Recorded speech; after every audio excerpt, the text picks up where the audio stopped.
কি খাবি এখন? হান্টি চিকেন।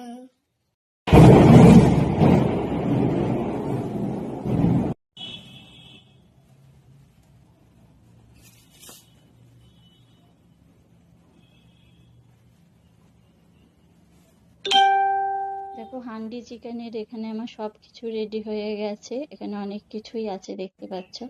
চলো মাখতে মাখতে বলছি। হাঁড়িতে আগে তেল দিয়ে নিলাম, এবার একে একে সবকিছু দিয়ে নেব। প্রথমে দেব চিকেনটা দিয়ে নিচ্ছি। চিকেনটা দেওয়া হয়ে গেলে এবার দেব একে একে আলু, টমেটো, পেঁয়াজ কুচি, লঙ্কা, আদা রসুন বাটা, আর মশলার মধ্যে আছে নুন, হলুদ, ধনে, জিরে আর লঙ্কা গুঁড়ো। এবার মেখে নেব। মাখতে মাখতে মনে পড়লো দই দিতে ভুলে গেছি। দইটা সেই জন্য দিয়ে নিলাম, ছোট হাতা 2 হাতা আমি দই দিলাম, কারণ আমার মাংসটা তো অল্প হবে। তো আমি বসিয়ে দিয়েছি, দেখতেই পাচ্ছ হালকা হালকা ফুটেও গেছে, কারণ আমার তাড়া আছে সেই কারণে আমি তাড়াহুড়া করছি। ঢাকা দিয়ে এবার 5 মিনিট পর পর একটু নাড়াতে হবে। আবার একটু দেখতে এলাম যে কত দূর হলো। অনেকটাই হয়ে এসছে, সবকিছু সিদ্ধও হয়ে গেছে। এবার নামানোর আগে একটু গুঁড়ো মশলা দিয়ে দিলাম, গরম মশলা। দেখছো রসুনটা কি সুন্দর একদম সিদ্ধ হয়ে গেছে। এবার ঢাকা দিয়ে গ্যাস বন্ধ করে। এখনো কিন্তু বাইরে বৃষ্টি হয়ে চলেছে। আমি ছেলেকে আনতে যাব, সেই জন্য রেডি হব।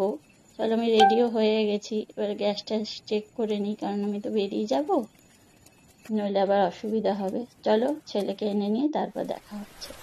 দেখতেই পাচ্ছ কিরকম বৃষ্টি হচ্ছে। ওর বাবা গাড়ি বার করছে, যেহেতু আজকে এত বৃষ্টি হচ্ছে পুরকারের মধ্যে ওই জানলা খোলা থাকে অনেক সময়, নিয়ে আসাটা খুব অসুবিধা। আমরা বেরিয়ে পড়েছি ছেলেকে আনতে। এবার দেখতেই পাচ্ছ চারিধারটা বৃষ্টির জন্য কি সবুজ লাগছে। এটা হচ্ছে আমাদের ঢিলাইচণ্ডী মন্দির। এবার হাই রোডে উঠবো।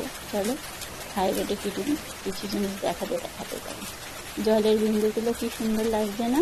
আর চারিদিকটা পুরো সবুজ হয়ে আছে, তো খুব ভালো লাগছে। কিন্তু বৃষ্টির মৌসুমটা ভালো লাগে, কিন্তু এই যাতায়াতটা খুব প্রবলেম করে বাচ্চাদের ক্ষেত্রে। 4 দিন ধরে বৃষ্টি হচ্ছে যাচ্ছে।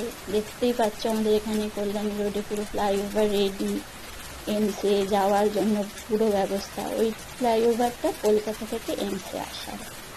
চলো এবার ছেলেকে আনতে যাচ্ছি। ও শিট, স্কুল কেমন হলো? ভালো হলো? সব লিখেছো?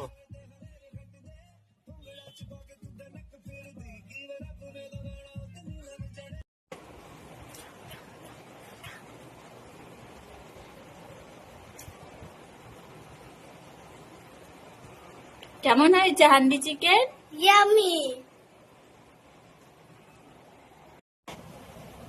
চলো এবার আমার খাওয়া রেডি করে নিয়ে বসে পড়েছি। তো সবাইকে টাটা।